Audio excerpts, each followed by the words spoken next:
And a little bit of background about Caitlin Clark and her previous injuries this year.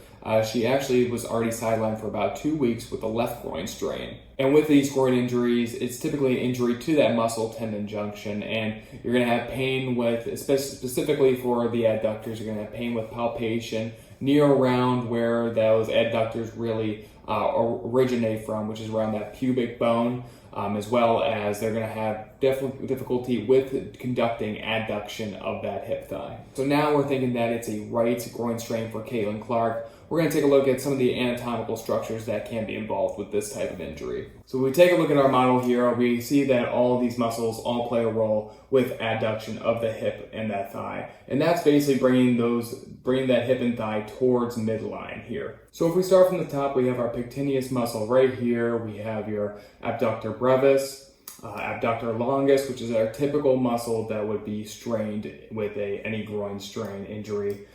We also have our abductor magnus, which is seen kind of behind the scene right here. And then the one that we have all the way medial is our gracilis. Now with a groin injury, it's a very global area. Now it's the junctional area basically between your abdomen and the thigh and the other side of the pubic bone. So when you're thinking about that, the adductors are not the only muscle group that can be involved. You have to also think about your abdominals as well as your iliopsoas.